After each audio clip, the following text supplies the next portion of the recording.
오늘 이제 구약 마지막 과입니다. 40과. 오늘 이 내용은 이제 이 이야기 스토리가 이렇게 전개됩니다. 오늘 이 과를 끝나면서 자연스럽게 신약으로 이어지도록 이 스토리가 그렇게 진행되어 있어요. 우리 신약을 안 하니까 여기서 딱 끝나는데, 근데 이제 우리가 전에 공부했죠. 이제 구약 말라기 마지막 그 끝부분 시점하고 마태복음 출발하는 시점 그 사이를 역사 무슨 기간이라 그랬죠? 신구약 중간기라 그랬어요. 신구약 중간기. 그 신구약 중간기 역사예요. 신구약 중간기 이제 역사는 성경에 나오질 않습니다. 왜 안 나오느냐? 하나님께서 메시지를 딱 중단시켜 버렸어요.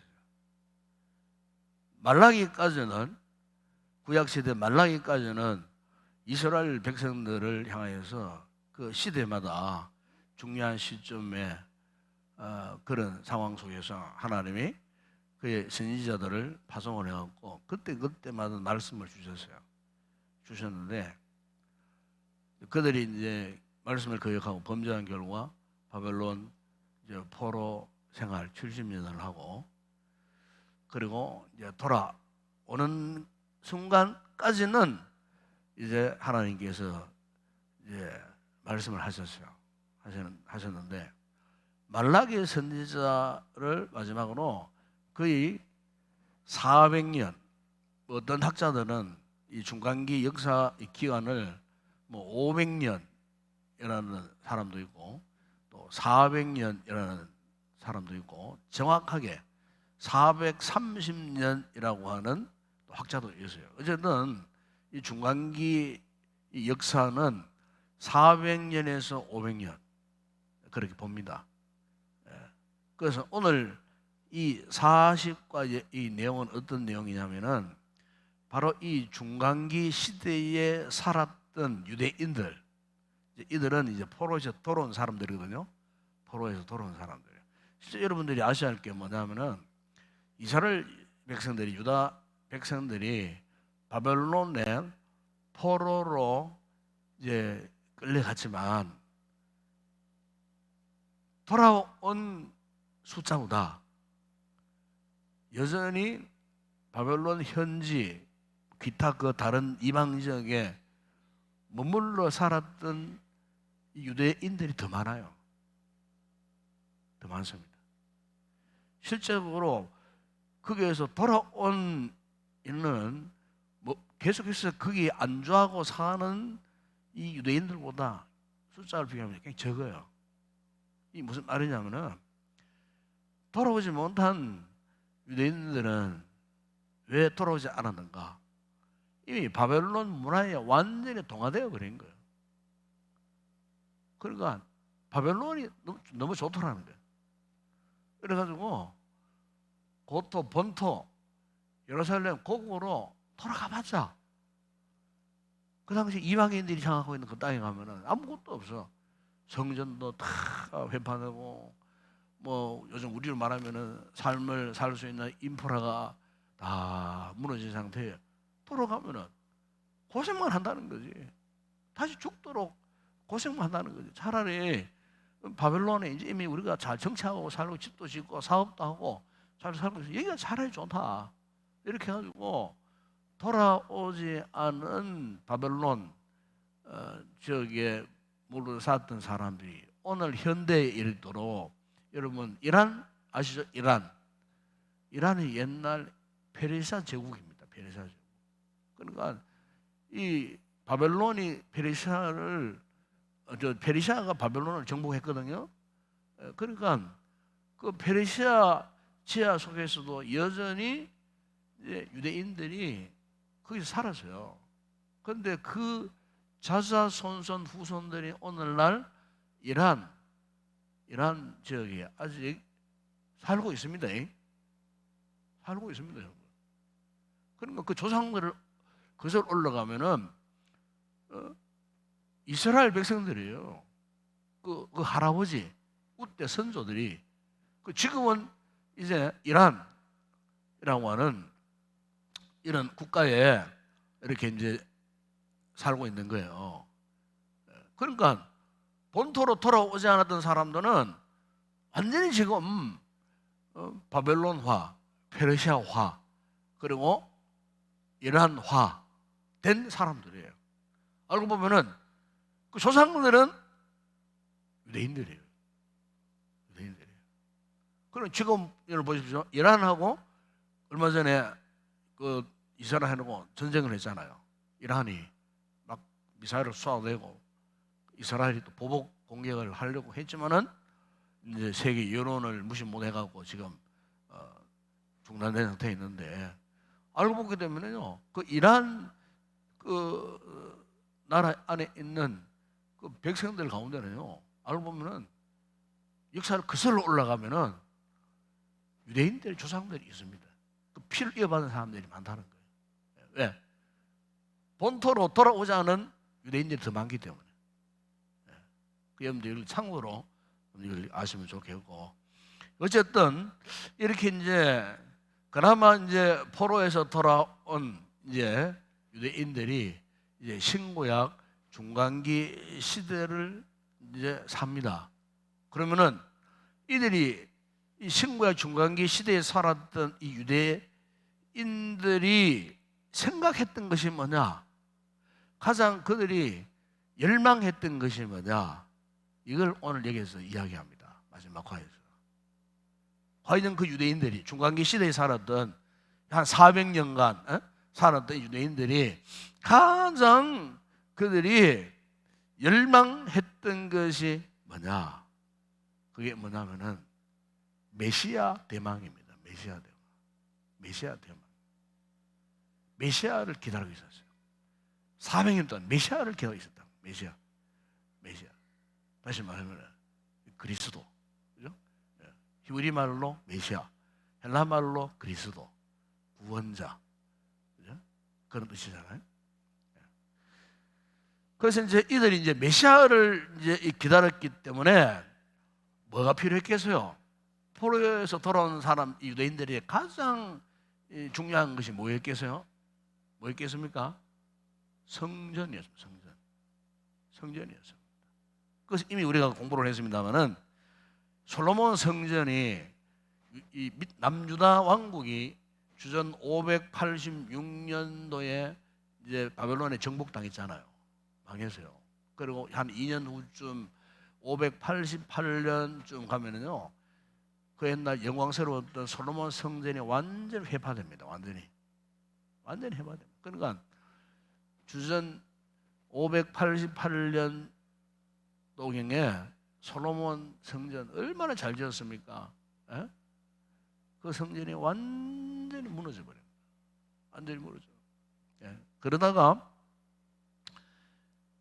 포로로 70년 포로 생활을 돌아와가지고 한 72년쯤 지났을 때에 주전 516년도, 516년, 주전 516년경에 수룹바벨이라는 사람이 중심이 되어갖고 이제 성전을 재건을 하는 거죠. 이걸 이제 소위 수룹바벨 성전이라 그럽니다. 수룹바벨 성전.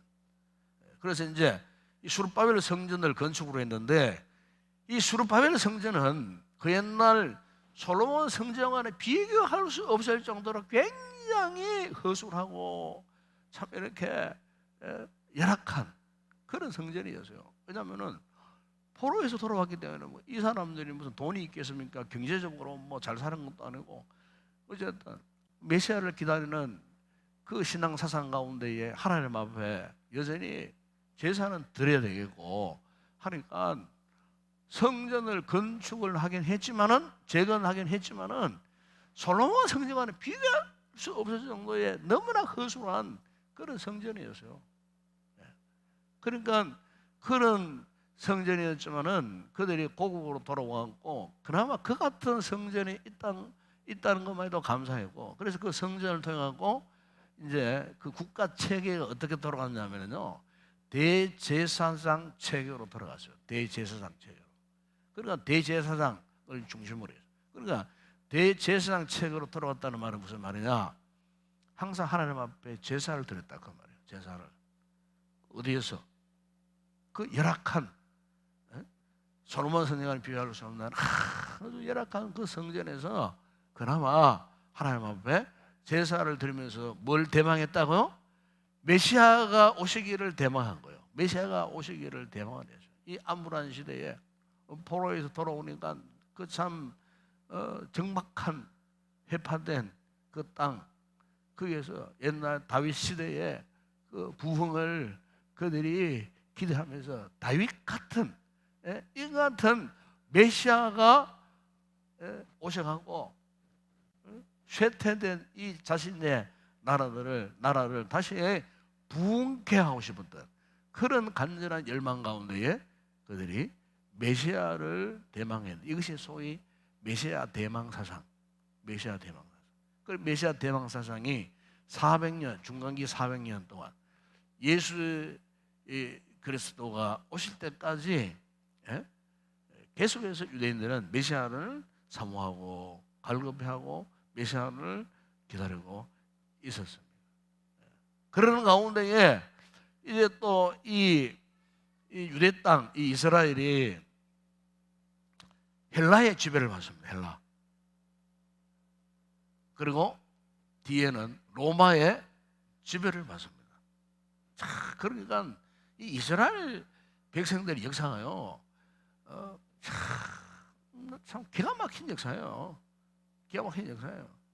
처음에는 아수르에게 정복당하고 바벨론에게 정복당하고 페르시아, 파사, 메데 파사에 정복당하고 그다음 헬라 제국에 정복당하고 로마에 정복당하고 근대에 와서는 독일 히틀러에게 유대인들이 막 박해를 받고 죽음을 당하고 이런 그러다가 깎아서는 1948년도 7월 14일 날 지금의 이스라엘 땅을 회복하고 독립국가로 그렇게 지금 우리나라 강원도만한 땅에 한 500만 명 정도 본토에 그래 살아요. 본토에 그래 살게 돼. 그 이스라엘 역사를 보면 그렇게 이제 진행되고 있었다는 겁니다.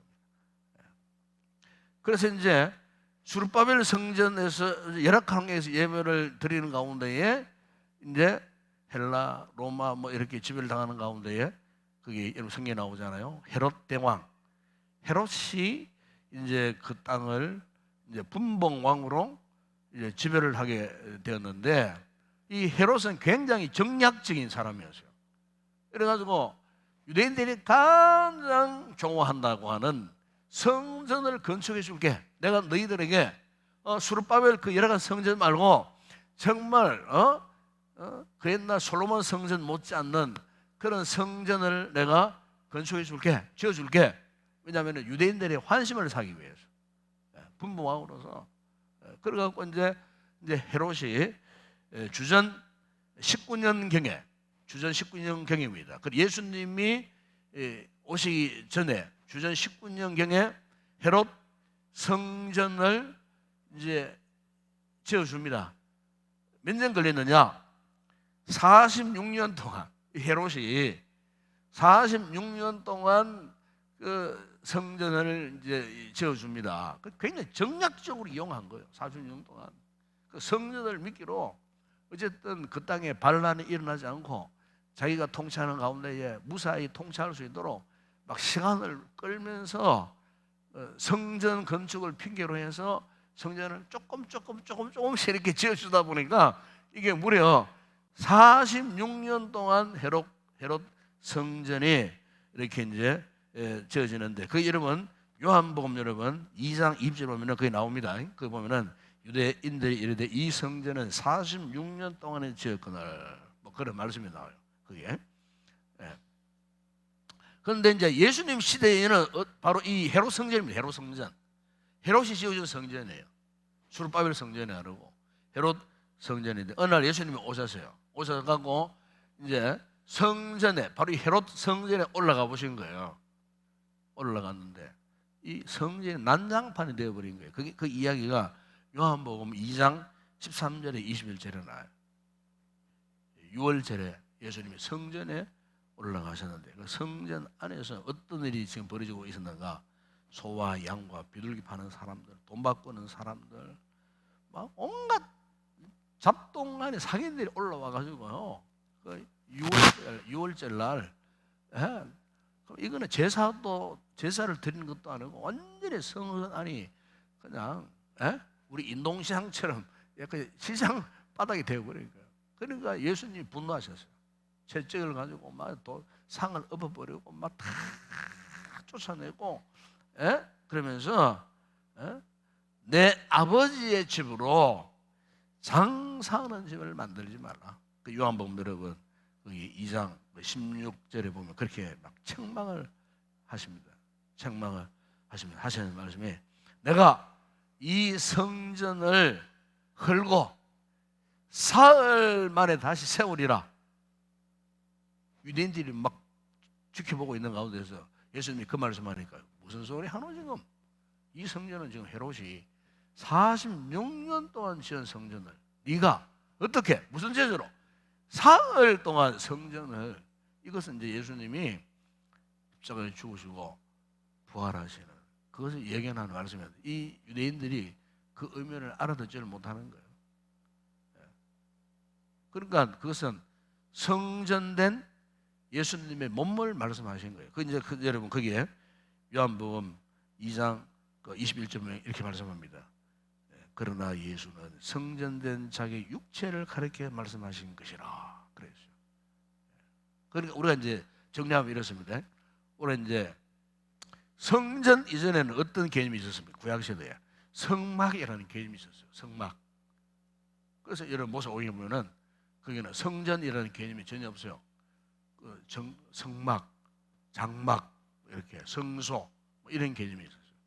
그러니까 성전 이전의 개념은요 성막이에요. 성막, 성소나 성막.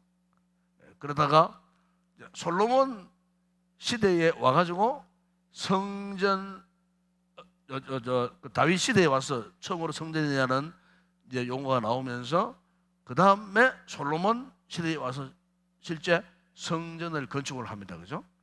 그러니까 성막, 성전 가운데에 솔로몬 성전, 수르바벨 성전, 헤롯 성전, 그리고 네 번째 성전의 의미는 바로 예수님 자신, 예수님 몸. 더 추가하면은 다섯 번째 성전의 개념은 무엇입니까? 누굽니까? 구원받은 우리 몸이 성전이에요. 그러니까 성경 전체에 이 성전이라는 개념이 이렇게 흘러가는 겁니다. 우리 몸을 성전이라고 했던 사람이 누굽니까? 바울 사도잖아요. 바울 사도. 고린도서 3장에 우리 몸은 성령이 거하시는 하나님의 성전이라고. 그러니까 우리가 이제 성령의 말씀의 흐름을 이렇게 여러분 이해하셔야 돼요. 예수님은 자신의 몸을 성전이라고 말씀하셨고, 사도 바울은 오늘 구원받은 성령님이 내주어 계신 우리 몸을 성전이라 그렇게 말씀하셨어요. 그래서 이제 우리가 이 유대인들이 이 같은 그 어떤 그 성전에 대한 개념을 잘 모르고 있었을 때에 예수님께서 구체적으로 말씀해 주신 거예요. 구체적으로 말씀해 주신 거예요. 그러니까 그 옛날에 솔로몬 성전의 진정한 의미가 뭐냐? 수르바벨의 진정한 성전의 의미가 뭐냐? 지금 비록 헤롯이 성전을 재건했지만 이 성전의 의미가 뭐냐? 바로 이 성전은 내 몸이다. 내 몸. 내 몸이다는 거예요. 이걸 이제 예수님이 6월절에 장사꾼들이 득실거리는 예루살렘 성전 한복판에서 외친 거예요. 외친 거예요. 유대인들이 그걸 깨닫지를 못하는 거예요. 바로 이 같은 상황 속에, 그죠? 이 같은 상황 속에서 이제 그들이 절실히 사모했던 것이 아까 얘기했죠. 다시 돌아갑니다. 그게 이제 메시아 대망사자. 메시아 대망. 자, 그러면은 그들이 어떤 메시아를 기다렸나? 이걸 이제 오늘 교재에서 이야기합니다. 그럼 그들이 어떤 메시아를 기다렸나? 그러니까 중간기 시대 유대인들이 어떤 메시아를 기다리고 있었는가? 자, 첫 번째 그림 보세요. 그림 교재 1번입니다. 1번. 그 왕관이 있고 그 등불이 있죠. 예. 지혜의 왕을 기다렸습니다. 지혜의 왕.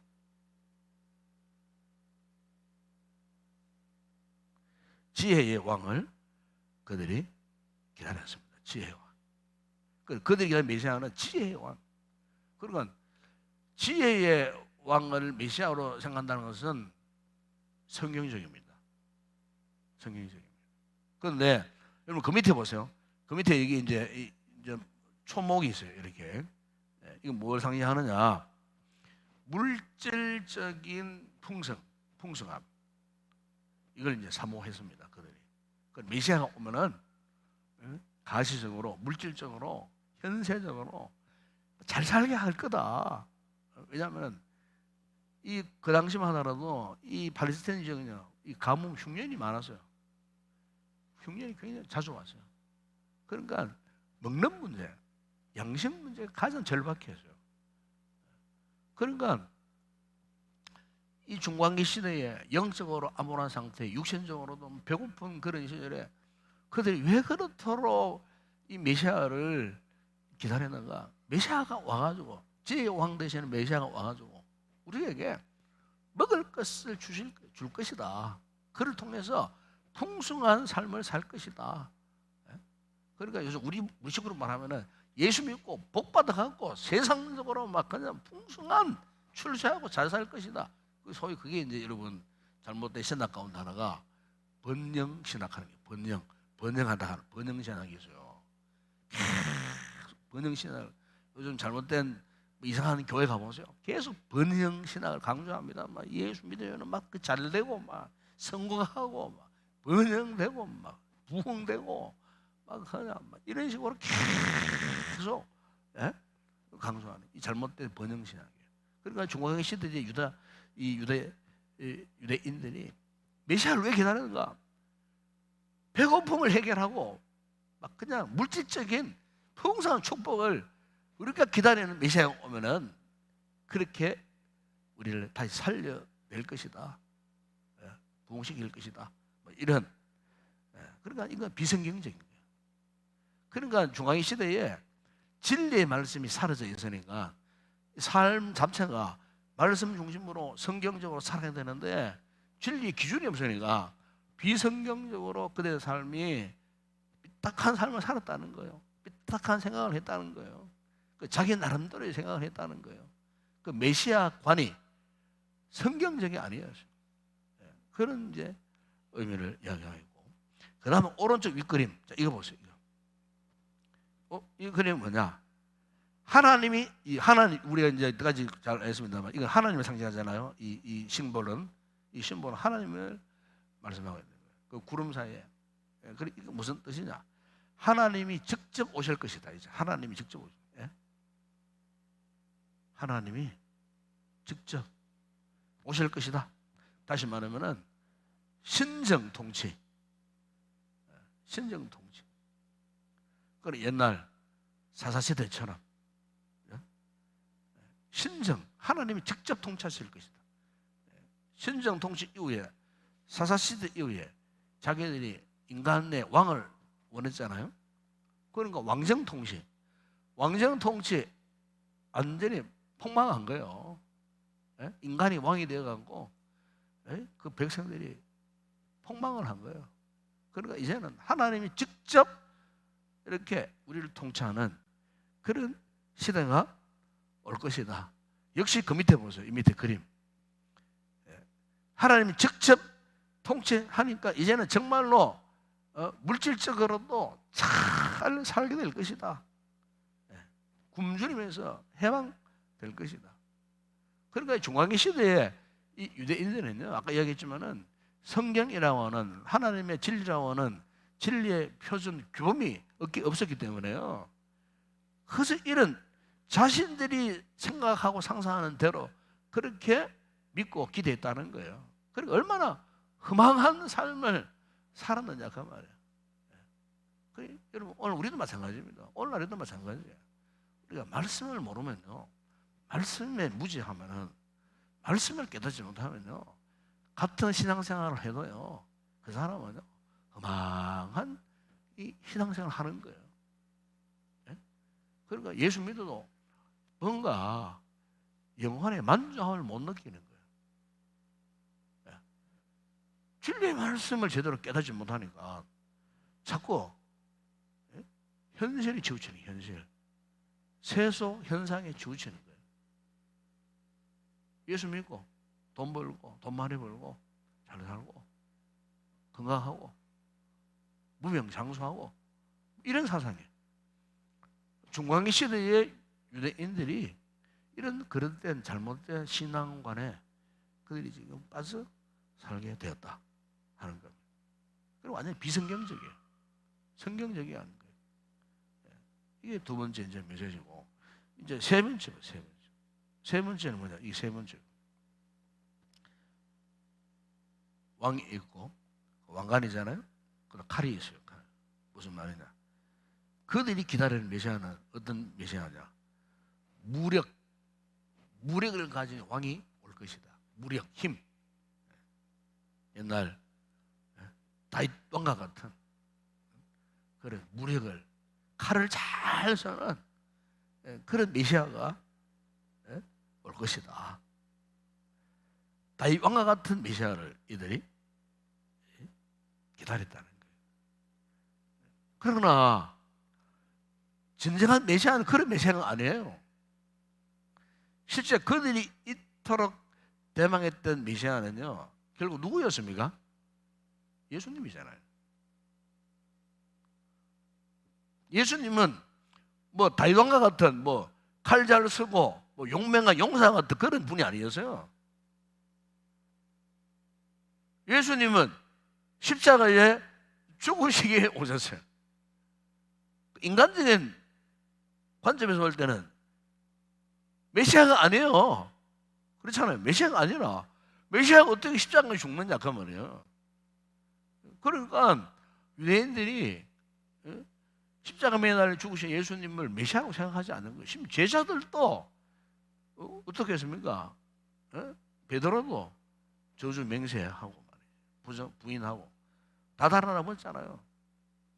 잘못된 메시아관을 그들이 갖고 있었다는 거예요. 그래서 여러분 그 예수님께서 하신 말씀 가운데 마태복음 보세요. 마태복음 26장 예수님 십자가에 이제 죽으시기 직전에 그 이제 게세마네 동산에 있었던 사건인데, 이제 그 대제사장들이 군사를 끌고 예수님을 이제 체포하려고 왔을 때에 그 이제 어떻습니까? 예수님이 제사장 하나, 그 베드로라고 하잖아요. 베드로가 어떻게 했습니까? 옆에 있는 병사의 칼을 뽑아다가 그냥 말고의 길을 막 내리쳐 잘라버렸어요. 그 사건이 그 나옵니다. 나오는데 거기서 예수님 하신 말씀이 있어요. 예수님께서 그게 마태복음 26장 52절에 보면은 예수께서 이르시되 네 칼을 도로 칼집에 꽂아라. 칼을 가지는 자는 다 칼로 망하느니라. 그러니까 예수님은 칼을 잘 쓰는 능수능란한 어떤 그런 장군의 모습으로 오신, 무력을 행하는 그런 모습으로 오신 분이 아니에요.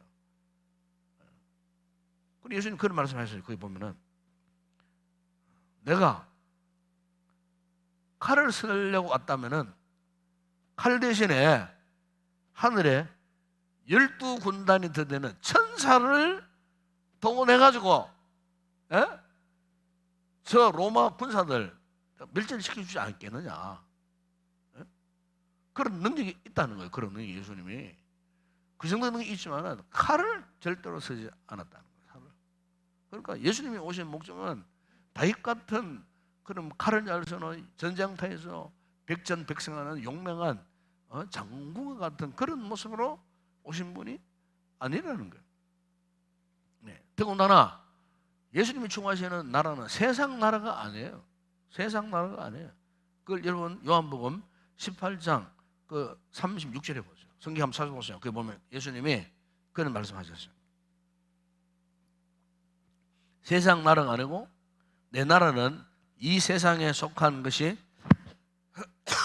아니라 만일 내 나라가 이 세상에 속한 것이었더라면 내 종들이 싸워 나로 유대인들에게 넘겨지지 않게 하여서리라.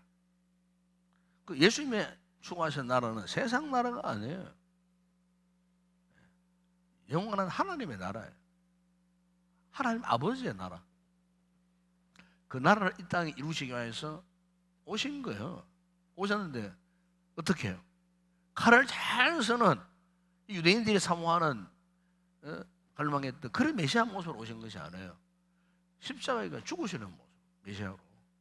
십자가의 대속의 죽음으로 세상을 구원하고 인류를 구원하기 위한 진정한 그리스도로 오시게 되었다. 예수님이 그렇게 말씀을 하신 거예요. 그러나 이제 신과 중간기 시대에 이스라엘 유대 백성들은 메시아를 주님이 말씀하신 그런 메시아가 아니고 세상적인 현세적인 메시아, 칼 잘 쓰고 힘이 있고 능력이 있고 세상을 막 정복하고 확장하고 하는 이런 무력을 가진 그런 메시아, 완전히 잘못 생각하게 된 것이죠. 이게 중간기 시대의 유대인들의 메시아가 아닙니다. 그리고 이제 또 하나는 여러분 오른쪽 맨 밑에 이 그림 있죠? 이 그림 물음표도 있는 이 그림이죠. 그리고 이제 보면은 돌판, 그러니까 돌판은 뭡니까? 뭘 말씀합니까? 율법을 말하거든요. 율법. 그러니까 율법 안에 있는 사람이 있고 율법 밖에 있는 사람이 있어요. 그 율법 안에 있는 사람은 누굽니까? 유대인은 유대인, 그죠? 유대인. 율법 밖에 있는 사람 누굽니까? 이방인. 이방인. 그러니까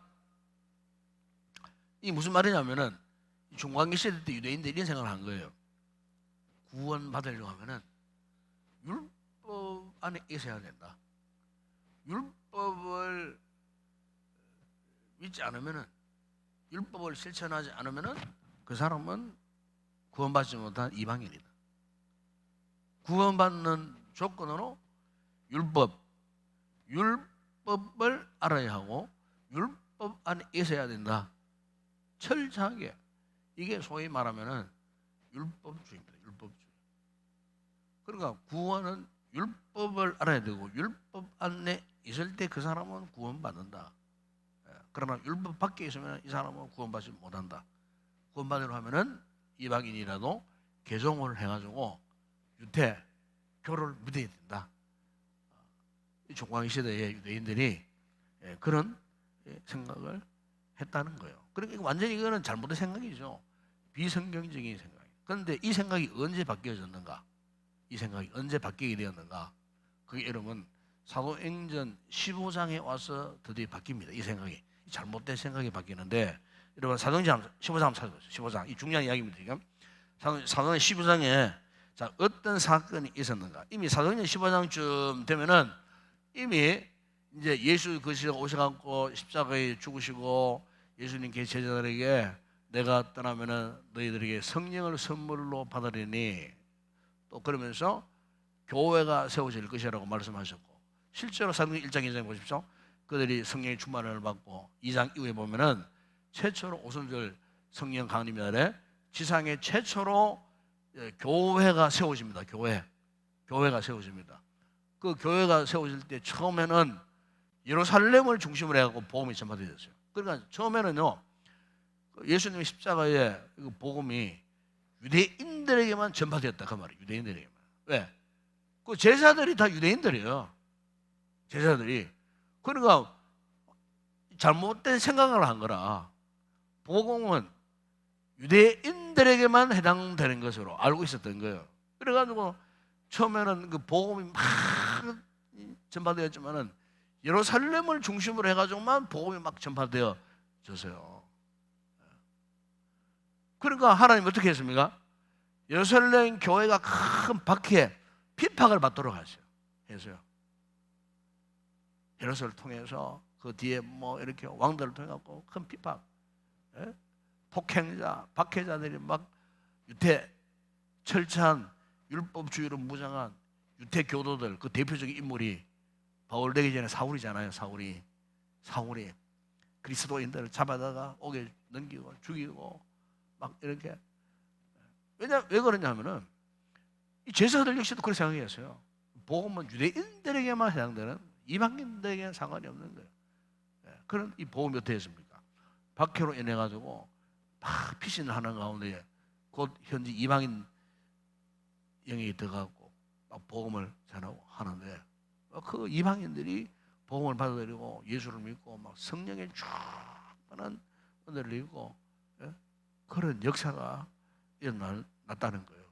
그런 역사가 제일 먼저 여러분 사마리아, 저기 유대인들이 그토록 성령이 싫어했던 사마리아 사람들이 빌립 지사가 복음을 전하는데 복음의 능력이 막 나타나고 거기에 막 중풍병자가 막 귀신 들린 자가 떠나가고, 사마리아 사람들이 유대인들이 상종하지 않는 개와 짐승처럼 취급하는 그들이 예수를 믿고 막 그냥 구원의 역사가 막 일어나고, 나중에는 안디옥까지 어떻게 했습니까? 이방 지역까지 복음이 전파되면서 헬라 사람들이, 이방인들이 막 예수를 막 믿게 되는 이런 역사 속에, 그래서 여러분 바울과 바나바가 안디옥 교회를 설립하고 그게 복음을 전하는데, 안디옥 교회가 참 얼마나 은혜로운 교회였습니까?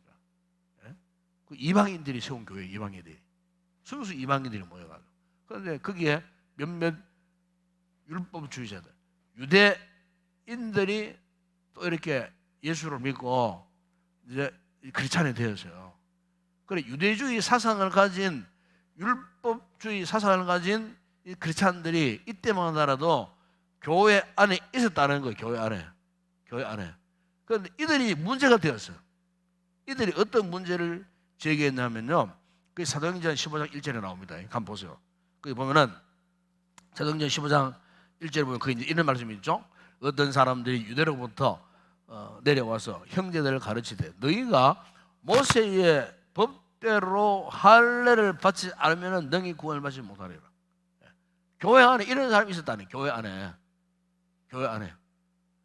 이방인들과 함께, 순수 복음을 믿는 이방인들과 함께 아직도 유대 율법주의를 버리지 못한 채 예수를 믿고 있었던 이 교인들이 있었다는 거. 이 교인들이 진짜 구원은 모세의 율법대로 할례를 받아야 구원받는 것인데, 이방인들은 아직 구원받지 못했다는 거예요. 그러니까 안디옥 교회 안에 이 같은 막 그냥 논쟁이 일어난 거예요. 이런 논쟁이. 여러분 사도행전 15장 2절에 보세요. 바울과 바나바와 그들 사이에 적지 아니한 다툼과 변론이 일어난지라. 그래서 다툼이 일어났어요. 이래갖고 이 다툼, 이 분쟁을 해결하기 위해서 어떻게 했느냐? 사도행전 여러분 15장 3절이야 4절에 보니까 안디옥 교회가 바울과 바나바를요 어디로 보냈느냐? 그러면은 예루살렘 교회에, 사도들에게 한번 물어보자.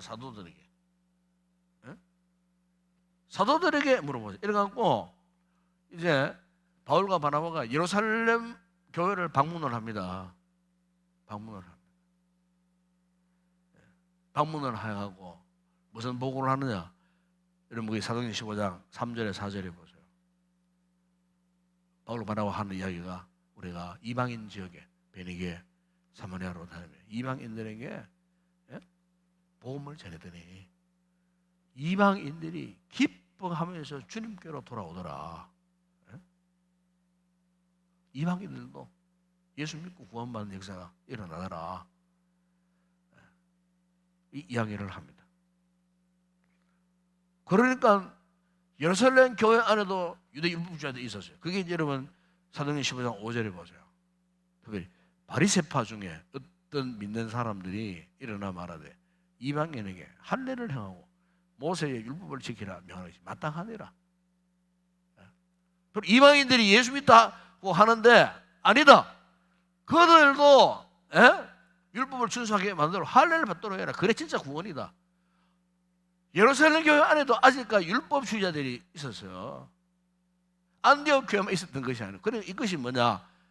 1세기 초대 교회 안에 공통적으로 교회 안에 있었던 문제가 바로 이 문제입니다. 이 문제. 순수 복음으로 예수 믿고 구원받고 하나님 나라 백성이 된다는 이 이 사실 이것보다도 여전히 그래도 율법을 포기할 수 없다. 율법을 준수해야 되고 할 일을 다 받아야 되고 그래 구원받는다. 이런 생각, 이런 잘못된 이 고정관념에서 벗어나지 못한 이 교회 안에 그런 교인들이 많았다는 거예요. 그러니까 바울 서신서를 보게 되면 이런 것들 신랄하게 비판하잖아요. 네, 신랄하게. 로마서나 뭐 아니면 데살로니가 서나 뭐 보면은 각 교회 안에 숨어 있었던 율법주의자들, 반복음주의자들, 여러분 이 같은 모습은 오늘날 현대 교회 안에도 있습니다. 현대 교회 안에 순수 복음을 믿고 말이에요. 순수해야 돼. 자꾸 신앙이요 율법화. 우리 한국 교회 경계할 신앙이 이겁니다. 예수 믿고 구원받는다는 것을 인정하면서도 신앙이 율법화 되어버려요. 비성경적이에요. 이게. 그러니까 이제 1세기 초대교회 안에서도 이런 이제 율법주의자들이 이 교회를 회방을 하고 자꾸 문제를 일으키고 이렇게 했을 때에 사도행전 15장은 무슨 내용이냐면요. 교회 역사 최초로 공회가 모였던 이 문제를 해결하기 위하여 이방인들이 예수를 구원받았을 때에 어떻게 우리가 공의 인정할 것인가 이 문제를 구체적으로 의논했던 교회 역사 첫 번째 공의회, 요즘 우리로 말하면 총회가 사도행전 15장에서 개최가 된 겁니다. 처음으로 개최가 되어졌는데, 그런데 이 회의가 잘 마무리가 됩니다. 마무리가 되도록 역할을 했던 사람이 두 사람이 나와요. 먼저 한 사람은 베드로입니다. 베드로. 그 여러분 사도행전 15장 6절에 11절 보면은 베드로는 정통 유대인이잖아요. 그런데 베드로가 어떤 경험을 했습니까? 사도행전 여러분 거기에 10장에 보세요. 10장에 보면은 성령님의 강권적 역사 속에 어느 날 기도하는데 베드로가 환상을 봤잖아요. 환상을 보는데 하늘에서 양 사면을 묶고는 보자기가 환상 가운데 내려오는 거예요. 제 90기도 시간에 기도하는데 보자기가 쭉 내려오는데 하나님께 말씀하셨죠. 야, 한번 들여다봤어요. 그러니까 뭔가 막 징그러운 이 짐승들이 막 울거리고 있는 거야. 그런데 하나님께서 그걸 잡아먹으라 그래요. 잡아먹으라. 그런 환상을 본 거예요. 그러니까 이것은 뭐냐면은 안에 있는 울거리는 뭐 이런 것들은 뭘 이야기하냐? 앞으로 구원받을 이방인들을 말하는 거예요. 이방인들. 유대인들 말로 이방인. 그래서 이제 그 같은 환상을 보고 성령의 강권적인 이끌음을 받고 누구 집에 갑니까?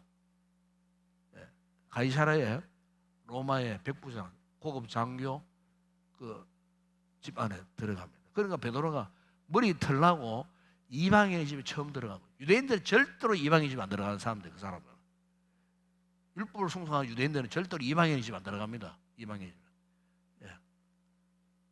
그런데 베드로가 태어나고 난생 처음으로 성령의 강권적 이끌림을 받고 고넬로 백부장 로마의 고급 장교 집에 딱 들어가요. 딱 들어가는데 알고 보니까 이 고넬로는 이미 하나님을 경외하는 믿음의 사람이었어요. 또 기도도 많이 하고 구제도 많이 하고 경건한 하나님의 백성이었어요. 그런데 베드로 선생님이 왔다 그러니까 막 반가이 맞이하는 거예요. 그리고 거기에서 베드로를 통하여 기도를 받습니다. 그런데 그 고넬로 가정의 식솔들이 다 성령의 충만을 받습니다. 이방인들인데도. 그리고 방언의 역사가 막 나타나고. 그 베드로가 정통 유대인이었던 베드로가 이걸 직접 보고 피부로 느끼고 경험한 거예요. 그래서 이제 예루살렘 공회에 과연 이방인들의 구원이 완전한가에 대해서 논란이 일어났을 때 베드로가 변호하는 겁니다. 내가 봤다. 내가 가이사랴의 백부장 고넬료의 집에 가서 그가 이방인이었지만 헬라 사람이었지만은 내가 봤다. 그 헬라인도 이방인들 식솔들이 성령의 은혜를 받고 예수를 구주로 고백하고 방언도 하고 다 구원받더라. 베드로가요 확실하게 증거를 합니다. 확실하게 설득을 하는 거지. 그 다음에 또 한 사람이 누구냐면은 여러분 사도행전 15장 12절 이하 21절에 보게 되면은 바로 예수님의 육신의 친동생이었던 야고보. 사실 야고보가 예루살렘 총회의 회장이었어요. 요즘 말하면 회장. 회의를 주재하는 사람이었어요. 그래서 야고보가 이런저런 이야기를 종합적으로 듣고 베드로의 이 간증도 듣고 이렇게 해서 이제 이 야고보가 최종 정리를 하는데 어떻게 하느냐? 자 그렇다면 우리가 이방인들의 구원을 인정해 주되 이런 조건 하에서 인정해 주자. 그것이 여러분 사도행전 15장 그 19절 여러분 이 하나 보세요. 이런 말씀을 합니다. 그러므로 내 의견에는 이방인 중에서 하나님께로 돌아오는 자들을 괴롭게 하지 마라. 더 이상 괴롭게 하지 말고 다만 20절에 보세요. 다만 우상에 들어온 것. 첫 번째 우상에 들어온 것. 두 번째 음행. 세 번째 목매어 죽인 것. 네 번째는 피를 멀리하는 이 이방인들에 대해서는 정말 구원받는 하나님의 자녀, 하나님의 백성들이다. 인정해 주자. 네 가지 조건을 이야기합니다. 네 가지 조건. 실제 사실 여러분 이거는 유대인이든 유대인 아니든 신시하는 크리스찬이라면 이걸 멀리해야 되는 거예요. 그렇지 않아요? 예? 우상에 더러운 거. 음행 멀리해야 되는 거예요. 몸매어 죽인 거. 그 다음에 피. 그렇지 않습니까? 그러니까 야고보가 아주 지혜롭게 이 네 가지 조건을 딱 제시하면서 이방인들 가운데에 이런 부분을 철저하게 절제하고 믿음을 지키는 자들에 대해서는 구원을 인정해 주자. 이렇게 해서 그 회의 결과 결정된 사항을 사도행전 15장 22절에서 32절에 보게 되면은 편지를 써가지고 회람 형식으로 만들어가지고 현재 모든 교회에 보냅니다.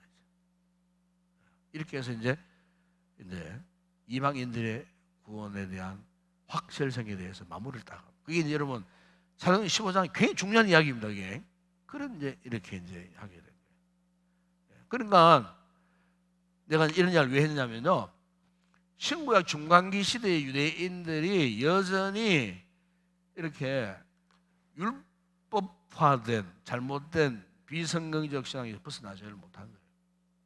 그들이 메시아를 기다리면서 잘못된 비성경적인 율법주의 사고방식에서 벗어나지 못해요. 메시아도 이런 관점에서 메시아를 그들이 기다리고 있었다는 거예요.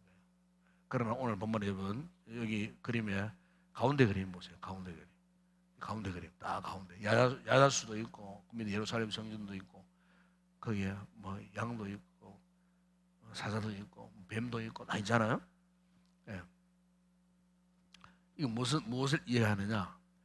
진정한 메시아가 올 때 이런 현상들이 일어날 것이다. 그러니까 이것은 모든 세상의 모든 자연, 모든 만물, 자연 세계, 영적 세계, 이런 모든 세계에 회복될 것이다. 진정한 메시아가 회복돼. 이 그림의 배경이 이사야서 여러분 11장입니다. 11장 1절에 9절 거기 보면은 이런 말씀이 있죠. 이새의 줄기에서 한 상이 나며 그 뿌리에서 한 가지가 나서 결실할 거죠. 이새의 그 줄기에서 다윗의 자손, 그죠? 마태복음 보세요. 예수 그리스도,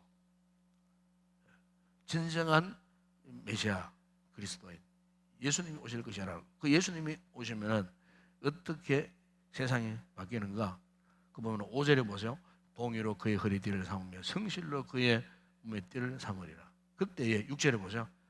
이리가 어린 양과 함께 살며 표범이 어린 염소와 함께 누우며 송아지와 어린 사자와 살찐 짐승이 함께 있어 어린 아이에게 이끌리며 암소와 곰이 함께 먹으며 그것들의 새끼가 함께 엎드리며 사자가 소처럼 풀을 먹을 것이며 젖먹는 아이가 독사의 구멍에 장난하며 젖된 어린 아이가 독사의 굴에 손을 넣을 것이라. 이런 맹수들이 울거리는 이런 곳이지만은 그야말로 참 온순하게 되고 평화로운 세상, 평화로운 시대가 올 것이다. 9절에 보세요. 내 거룩한 산 모든 곳에서 해됨도 없고 상함도 없을 것이며 이는 물이 바다를 덮음같이 여호와를 아는 지식이 세상에 충만할 것이라. 이 무슨 말입니까? 진정한 그리스도, 메시아, 바로 예수 그리스도, 예수님이 오시면 이런 세상이 될 것이다. 이 같은 하나님의 나라가 이곳에 임할 것, 이 세상에 임할 것이다. 그래서 오늘 이 마지막 4시간 이렇게 마무리합니다. 그 메시아가 올 것이다. 그러면 신약이 딱 넘어갑니다. 마태복음에서부터 이렇게 연결되는 겁니다. 그래 아쉬운 거는 우리가 이제 신약까지 쫙 연결해서 공부를 해야 되는데 요쯤에서 딱 이제 끝나는 겁니다. 그러나 여러분 신약생활 잘 알잖아요. 내용도 잘 알고 있지 않습니까? 그래서 이제 이렇게 신약까지 연결되어져요. 그래서 이 크로스웨이 이 공부가 참 여러분 이해를 하게 되면은 너무너무 중요한 공부예요. 그래서 성경 첫 시간에 이야기했잖아요. 한 2년 전에 링으로 탁 고리로 연결해가지고 성경을 전체 66권 전체를 링으로 연결해가지고 맥을 이어지면서 참 하나님의 구원 메시지를 이제 알아듣기 쉽도록 구약이면 신약에 연결해서 해석하려고 알아듣기 쉽도록 적용을 해서 하나님의 구원이 어떤 것인가 하는 것을 깨닫게 하는 이런 중요한 이제 메시지를 담고 있는 것이 크로스웨이 성경. 그래서 오늘 우리 이제 이 말씀을 좀 마무리하면서 오늘 이 교재에서 내가 몇 가지 정리를 해드리면 이런 내용입니다. 유대인들의 메시아상이 전적으로 잘못되었다는 겁니다. 왜 잘못되었는가? 그들은 현세적 축복만을 갈망했어요. 현세적 축복. 현세적, 눈에 보이는 현세적. 오늘 우리 신앙이 잘못되면요, 우리 신앙이 현세적 신앙이 될 수 있어요. 이게 잘못, 현대교 안에 이런 신앙이 있습니다. 현세적 축복. 그런 신학이 있어요. 그게 이제 아까 얘기했죠? 번영신학 같은 것이. 현세적 축복만을 강조하고. 예수 믿으면 다 잘 살고, 뭐, 병도 안 걸리고, 무병장수하고. 그 여러분, 잘못된 메시아가 돼. 진짜 메시아. 그리고 이런 잘못된 메시아를 알고, 메시아가 있으니까 유대인들이 어떻게 했습니까? 진짜 메시아가 오셨음에도 불구하고 오히려 그 메시아를 십자가에 못 박아 죽여버렸어요. 이게 신앙의 큰 모순이잖아요. 우리도 그럴 수 있습니다. 우리도 잘못된 구원관 빠지면요, 진짜 구원관 믿지 않습니다. 그 이단들이죠, 이단들. 그 진짜 구원, 구세주, 문선명이, 박태선이, 장길차, 그 신선이 누굽니까? 그 영감님. 지금 치매 걸려갖고 뭐 이상해져 부탁하더라고요. 메시아가 치매 걸립니까? 헛소리만 하고 뭐 성경도 못 읽으려고 옆에 보좌관이 막 읽어줘야 되고 그렇대요. 지금 버벅거리고 말도 못하고 뭐 지금 어린 양 백마탄 예수 참 기가 막힌 거예요. 치매 걸려갖고 지금.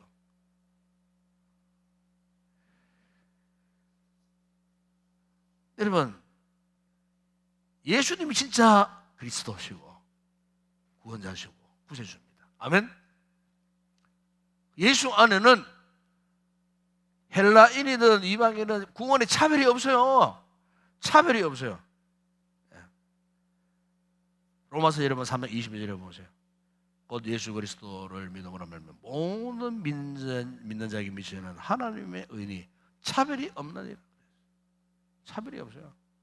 유대인들은 차별적 잘못된 신앙관을 갖고 있었어요. 그래서 여러분, 우리가 누구든지 예수 그리스도를 그분의 이름을 부르는 자는 구원을 받아내라. 누구든지, 그죠? 누구든지 모든 민족, 열방, 족속을 초월해서 누구든지 예수님의 이름을 부르는 자는 다 구원받는다. 이거 여러분 순수 복음입니다. 순수 복음. 이런 사실을 알고 우리가 정말 이 혼탁한 시대에, 사실 오늘 우리 시대도요, 신구약 중광의 시대 똑같은 상황이에요. 지금 똑같은 상황이에요.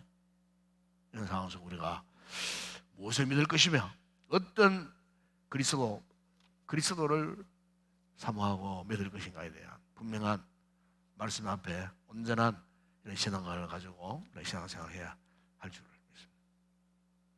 이쯤에서 크리스마스 마무리하겠습니다. 자, 박수 한번 기념합시다. 자, 찬양하고 우리 기도하겠습니다.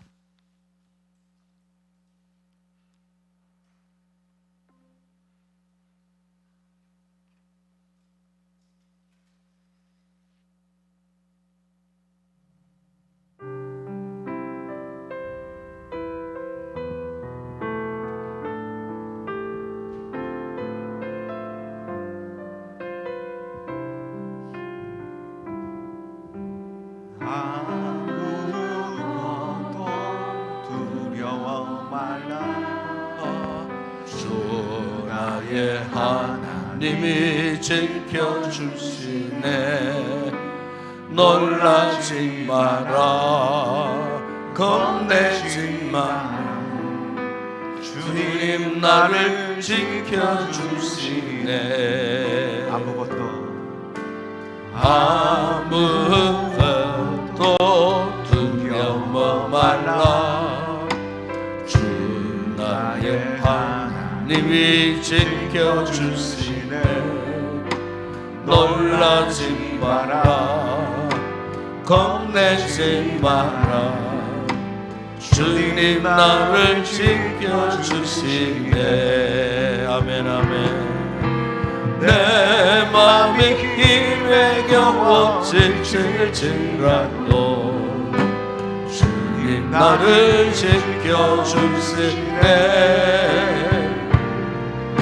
세상의 험한 풍파 몰아칠 때도 주님 나를 지켜주시네.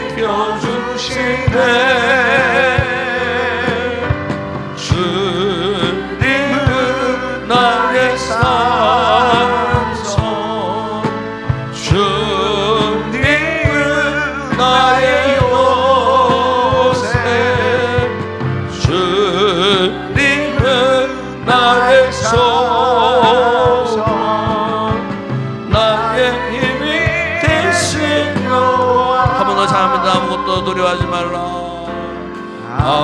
아무것도 두려워 말라. 주 나의 하나님이 지켜주시네. 놀라지 마라, 겁내지 마라. 주님 나를 지켜주시네. 아무것도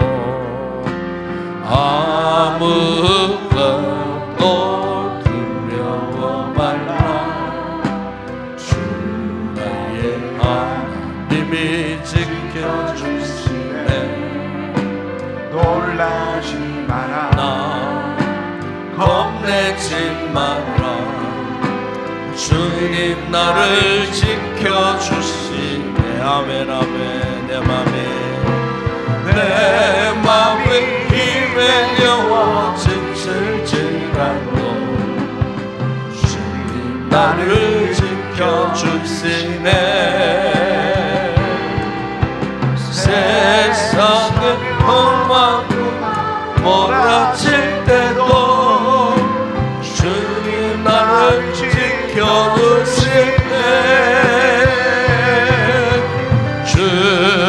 주님은 나의 산성 주님은 나의 요새 주님은 나의 소망 나의 힘이 되시며 내 맘이 힘에 겨워 내 맘이 힘에 겨워 있을지라도 주님 나를 지켜주시네 아멘 아멘 세상에 험한 풍파 몰아칠 때도 주님 나를 지켜주시네 주님은 나의 산성 주님은 나의 요새 주님은 나의 소망 나의 힘이 되시려 할렐루야 한번 기도합시다. 여러분 우리가 예수 믿는 것 참 큰 축복입니다. 우리가 암만 생각해봐도요 평생 예수 믿어도 평생을 예수 믿어도 야 내가 어떻게 예수님을 믿게 되었나 내가 어떻게 예수님을 나의 구주와 주님을 믿게 되었나 예수님 때문에 하나님 자녀가 될 수 있었나 저는 때때로 목사지만은 단순한 이 사실을 되새기고 또 되새겨보면요 너무 감사하고 눈물 나도록 감사하고 기쁘고 너무 감사하고 감격스럽고 이런 말로 경할 수 없는 구원의 환희에 빠질 때 참 많습니다. 여러분 오늘 우리가 이 각박한 세상 옛날 유대인들이 살았던 저는 신구약 중간기 시대와 같은 암울한 시대에 그나마 우리는 교회가 존재하고 말씀이 있잖아요. 그런데 문제는 뭐냐 교회와 상관없는 뜻 말씀이 없는 뜻 이렇게 믿는 교인들이 참 많아요. 이게 문제예요. 오늘 우리 시대는 이게 문제예요. 이 중간기 시대에는 말씀이 없어서 문제였지만은 선지자가 없어서 문제였지만은 우리는 선지자 있고 말씀도 있고 교회도 있어요. 그럼에도 불구하고 영적인 관심이 없어요. 이게 더 큰 문제라고 저는 생각합니다. 더 큰 문제. 아마 날이면 날마다 세상이 길면 길수록 이런 현상은 더 깊게 빠져들어갈 거예요. 깨어라, 건신하라 말씀했습니다, 여러분. 그냥 깨어있어서 안 됩니다. 그냥 건신해서 안 됩니다, 여러분. 생명을 걸어야 합니다. 나의 생명을 걸어야 신앙을 지킬 수 있습니다. 요즘 우리 시대는요 신앙을 사수해야 될 시대입니다, 여러분. 신앙의 사수, 생명 걸고 신앙을 사수해야 될 그런 시대요. 그리 위해서는 예수님을 제대로 알아야 됩니다. 그리스도관 분명해야 됩니다. 구원관 분명해야 됩니다. 교회관 분명해야 됩니다. 잘못된 거짓 사상의 낱말의 시대에 살고 있지 않습니까, 여러분? 우리 그리스도인을 정리하면서 주여 정말로 우리가 하나님 앞에 올바른 그리스도관, 올바른 신앙관, 올바른 교회관을 가지고 올바른 성경관을 가지고 정말 참다운 그리스도의 삶을 살게 하여 주시옵소서. 그릇 땜이 없이 하나님 앞에 말씀 순수 복음 정신으로 살게 하여 주시옵소서. 이 복음 전하며 살게 하여 주시옵소서. 우리 교회가 이런 교회 되게 하시고 우리 신앙이 이런 건강한 신앙관이 되게 하여 주시옵소서. 이 같은 믿음으로 살게 하여 주시옵소서. 오늘 이 말씀 붙들고 여러분 간절히 하나님 앞에 기도하시다가 성령 충만을 읽고 기쁨으로 돌아가는 성도 되기를 원합니다. 함께 우리 통성으로 한번 같이 한번 합심하여 기도하겠습니다. 기도합니다. 거룩하신 아버지 하나님 참으로 감사합니다. 우리 아버지 하나님 지난 1년 8개월 동안 아버지 그리스도의 일을 통하여 하나님의 구원 계획을 시작해서 또 이렇게 아버지의 구약에 나타난 하나님의 거룩한 계획을 따라서 오늘 이렇게 아버지 신과 중간기 시대에 유대인들의 잘못된 메시아관을 우리가 공부함으로 말미암아 아버지 하나님 참으로 오늘 우리의 신앙관을 돌아보면서 우리는 이 같은 영적인 모순에 빠져 있지는 않는지 아버지 하나님 신앙의 형식화 신앙의 율법화에 빠져 맹목적인 모습으로 우리가 믿음 생활을 하고 있지는 않는지 우리 믿음 생활을 지정한 목적을 상실한 채 무미건조한 믿음의 삶을 살고 있는 우리는 아닌지 아버지 제2, 제3의 바리새인처럼 사도개인들처럼 율법주의자들처럼 우리가 잘못된 신앙관으로 우리가 예수를 믿고 있지는 않는지 이것 때문에 구원의 감격을 상실해버리고 하나님 나라의 감격을 상실한 채 하늘나라의 시민권을 가진 자로서의 아버지 이 같은 감격과 환희와 기쁨을 상실한 채 오늘 우리가 아버지 어쩔 수 없이 예수 믿는 그런 모습으로 살고 있지는 않는지 아버지 오늘 그 옛날 유대인들의 모습이 오늘 나의 모습을 주님 앞에 고백하면서 주여 오늘 말씀을 통해 우리가 진정 하나님 앞에 건강한 믿음의 사람이 되기를 원합니다. 순수 복음을 믿는 참으로 우리 주님 그토록 열망했던 사모했던 아버지 하나님을 인정하고 주님을 믿는 주님을 진정 그리스도로 믿는 주님이 진정 삶의 주인으로 모시고 살기를 결단하는 이 같은 순수 복음을 믿는 이런 신앙의 사람 되어질 수 있도록 우리를 아버지 하나님께서 권면하여 주시기를 주님 원합니다. 아버지 지나간 한 2년 가까운 시간 동안 아버지 매주 금요일마다 그리스도를 통하여 아버지 복음의 진리의 말씀을 깨닫게 하여 주신 우리 아버지 하나님 열심히 있는 성도들 포기하지 않고 끝까지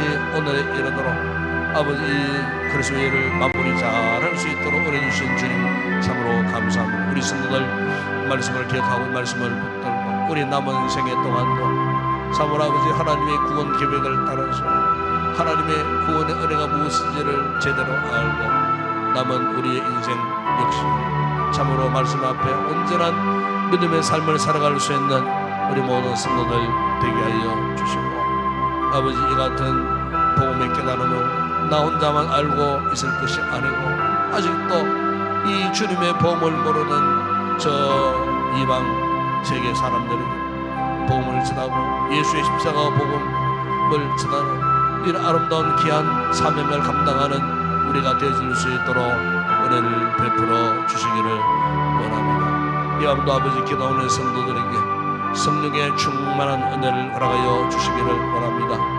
아버지 비록 우리 인생의 삶의 여러 가지 무거운 짐들이 있다 할지라도 이 밤에 아버지 모든 무거운 짐들을 십자가 앞에 다 내려놓고 아버지 마음의 평안을 회복하기를 원합니다. 주님 앞에 아버지 간구하고 기도할 때 성령님 우리를 도와주시고 성령의 평안의 은혜가 오늘도 우리의 심령에 강물처럼 흘러넘치는 은혜를 허락하여 주시기를 원합니다. 주님이 내 안에 내가 주님 안에 성령으로 교통하는 놀라운 이 시간 되게 하여 주시기를 원합니다. 기도의 영으로 충만하게 하여 주시기를 원합니다. 아버지 무엇을 간구할지라도 그 기도의 은혜와 능력을 통해 반드시 응답받고 아버지 앞에 영을 올려드리는 믿음의 삶을 살아가기를 결단하는 우리 모든 성도들 되게 하여 주시기를 원합니다. 아버지 우리 교회를 축복하여 주시고 아버지여 마지막 이 시대에 복음의 사명을 감당하고 오직 복음의 영광에 온 성도들이 하나 되어 달려가는 건강한 아버지의 공동체가 되어지기를 주님 원합니다. 더불어 아버지 5월 마지막 주일날 기린 초성 축제를 앞두고 있습니다. 아버지 하나님 그간도 우리 성도들 아버지 셀모를 통하여 행모를 통하여 기도와 작정한 페센트들을 주의 전으로 인도하여 복음을 확실하게 전파하고 아버지 그들도 예수 그리스도를 구주로 고백하고 구원받는 하나님의 나라의 백성들이 되는 그런 귀한 은혜의 역사가 일어날 수 있도록 이를 위해서 아버지 하나님 기도하기를 원합니다. 힘을 다하여 오롯이 아버지 주님의 복음을 전파하기를 원할 때 아버지 금년 봄에도 많은 생명들이 주님 보고로 돌아오는 구원의 아름다운 역사들이 일어날 줄을 믿습니다. 끝까지 이 사명 감당하기를 다시 한번 결단하는 우리 모든 성도들이 될 수 있도록 은혜를 베풀어 주시옵소서. 아버지는 다가오는 주일 예배 가운데 특별히 아버지 하나님 5월 가정의 날을 맞아야 가정을 건강하게 세우기 위하여 또 귀한 주의 종을 또 초청해서 귀한 말씀을 듣게 된 때에 우리 성도 각 가정에 이 말씀에 아버지 일세가 되어지게 하시고 당면한 가정의 문제들이 아버지의 말씀을 통해 해결되어지는 은혜로운 놀라운 역사들이 일어나게 하시고 우리 모든 성도들이 행복하고 건강한 가정으로 세워질 이번 기회가 되어질 수 있도록 아버지여 세움받는 주의 종을 붙드시고 능력의 오른팔로 지켜주시고 아버지여 그 입술을 통하여 선포되는 말씀들이 생명의 말씀, 능력의 말씀이 되어지게 하시므로 말미암아 아버지 새롭게 우리의 모든 가정들이 변화되어지는 아름다운 역사들이 이번 집회를 통하여 아버지 회복될 수 있도록 역사하여 주시기를 원합니다. 아버지 이 밤도 우리 성도들 여러 가지 기도의 제목을 가지고 나왔습니다. 믿음으로 주님 앞에 간구하는 그 모든 기도의 제목마다 주님 응답하여 주시기를 주님 원합니다.